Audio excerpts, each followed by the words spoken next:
Urban Wars.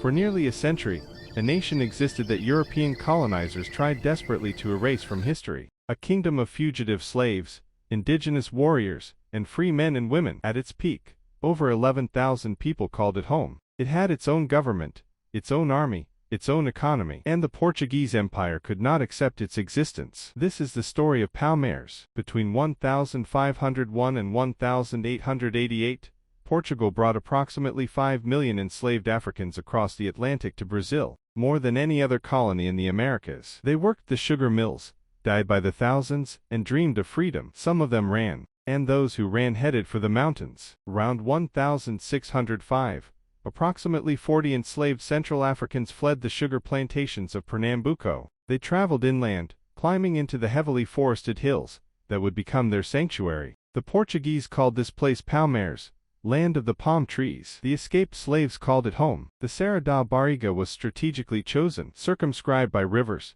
dense forests, and rugged mountains. It offered a privileged view that allowed defenders to spot approaching enemies from great distances. This geography helped Palmares resist for more than a century against Dutch and Portuguese forces. Throughout Brazil, escaped slaves formed communities called quilombos or mocambos. But Palmares was different. It wasn't a village, it was a nation. A confederation of 11 autonomous settlements spread across a territory 200 miles long and 50 miles inland. At its height, it was more populous than Rio de Janeiro. Palmares rejected Portugal's rigid caste system. Africans, Criollas, indigenous peoples, mulattoes, and even some whites mixed freely. What mattered was not your origin, but your commitment to freedom. This was a society built on necessity and efficiency, not on religious edict or racial hierarchy. Palmares was not a single political entity, but a confederation of mocambos. Each village elected its own leaders. These leaders formed a council, and the council selected a king. At the head of this system sat a central settlement called Cerca do Macaco,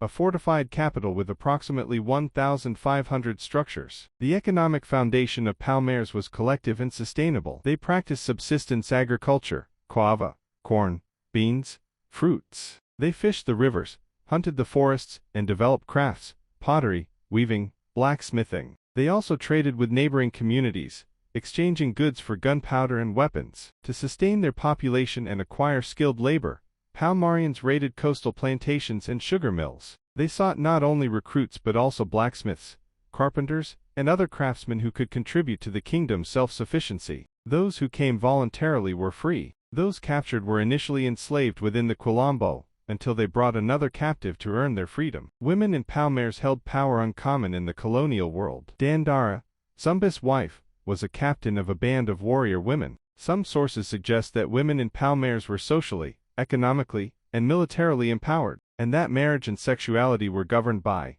necessity and efficiency, rather than religious commandment. Palmares had two legendary kings. Gunga Zumba, who consolidated the confederation and negotiated, perhaps too eagerly, with the Portuguese, and Zumbi, the warrior who refused compromise. Zumbi was born free in Palmares in 1655. Captured by the Portuguese at age 6, he was given to a missionary, baptized Francisco, and taught Portuguese and Latin. But at 15, he escaped and returned to Palmares. By his early 20s, he was commander-in-chief of the kingdom's forces. The Portuguese believed they had tamed Zumbi. They were wrong. In 1670, at age 15, he escaped his captors and returned to the mountains. By 1675, he was commander-in-chief of Palmares. He became known for his physical prowess, cunning in battle, and military strategy. Fellow slaves believed he was possessed by African spirits, half man, half god. In 1678, the Portuguese governor approached Gunga Zumba with an offer: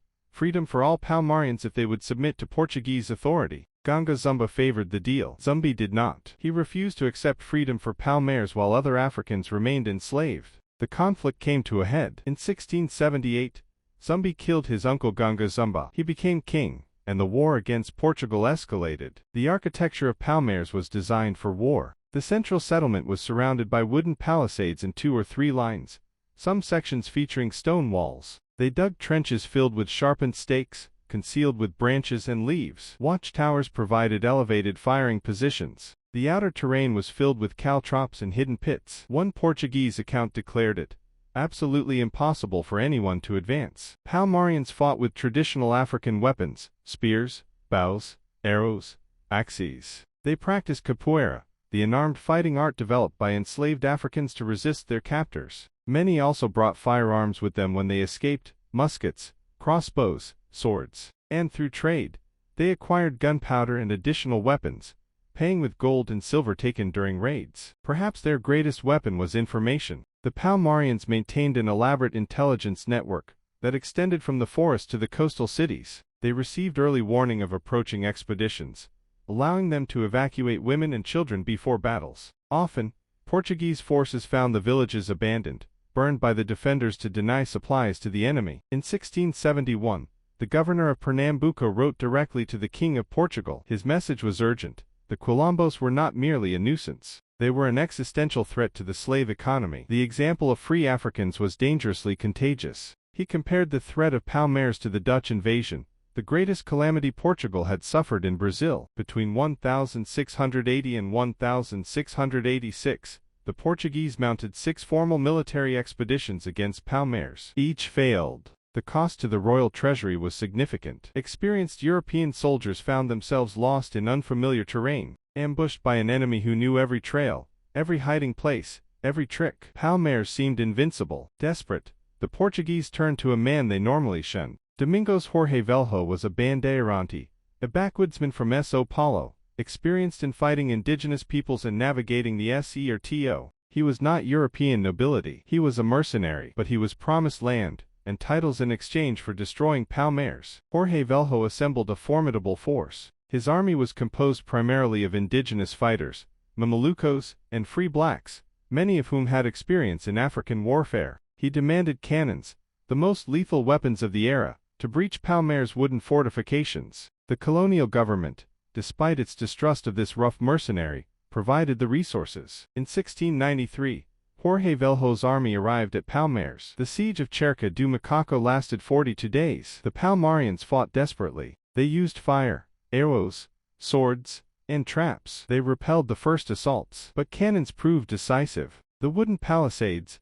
so effective against muskets, could not withstand artillery. On February 6, 1694, the walls fell. Hundreds of Palmarians threw themselves to their deaths rather than surrender. Cerca do Macaco was destroyed, but Zumbi survived. He escaped into the forest with a small band of followers. The war was not over. For nearly 2 years after the fall of Macaco, Zumbi continued the fight. He led guerrilla operations against Portuguese supply lines, attacked isolated outposts, and kept the dream of Palmares alive. The Portuguese could not find him until a traitor spoke. One of Zumbi's own men was captured and, under torture, revealed the king's hiding place in the Sertão Irmos. The Portuguese moved quickly. On November 20, 1695, the last king of Palmares was cornered and killed in battle. The Portuguese knew that Zumbi was more than a man to his people. Many believed he was a demigod, possessed by African spirits. Some thought he was immortal, the son of Ogum, the warrior Orixa. To dispel the myth, they severed his head. They carried it to Recife and displayed it on a stake in the central plaza. The message was clear. The king was dead. The rebellion was over. But the Portuguese underestimated the power of myth. Even with his head on public display, some slaves refused to believe Zumbi was dead. He has returned to the spirits, they said. He will return to us. The legend of the immortal king was born. Without Zumbi's leadership, Palmares could not hold together. By around 1710, the Great Confederation had completely dissolved. But the dream did not die. Throughout Brazil, hundreds of smaller Quilombos continued to emerge. The Portuguese had destroyed Palmares. They had not destroyed the desire for freedom. For 2 centuries, Palmares was nearly forgotten. Official history erased it. But in the mid-20th century, historians, often Marxists, began reconstructing the story from Portuguese archives. For Brazil's growing black militant movements, they found their symbol, Zumbi, the warrior king who never surrendered. During Brazil's military dictatorship, 1960–1985, the largest guerrilla group took Palmares as its name. The Palmares Armed Revolutionary Vanguard. Among its members was a young woman, who would become Brazil's first female president, Dilma Rousseff. Zumbi's legacy was now a flag for those fighting for democracy itself. In 2003, the Brazilian government officially adopted November 20, the date of Zumbi's death, as the National Day of Zumbi and Black Consciousness. For decades before, it was celebrated unofficially. In 2024, for the first time, it became a national holiday. Across Brazil, especially in the Serra da Barriga, Afro-Brazilians gather to honor the king who never surrendered. Today, hundreds of modern quilombos exist across Brazil. Descendants of escaped slaves have won legal recognition and land rights under a 1988 constitutional amendment. They organize mass movements, secure concessions from landowners, and pressure elected officials. The fight that Zumbi began is not over. Palmares was not just a community of escaped slaves. It was a vision of an alternative Brazil, a society not built on caste and conquest,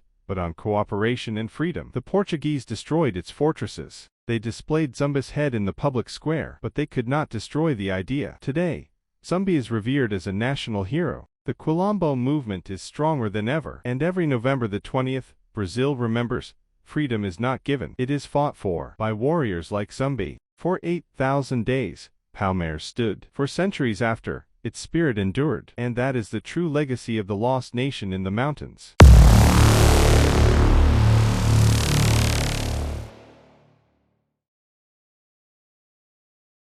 Did you like the story? Subscribe to the channel and give it a like. See you soon.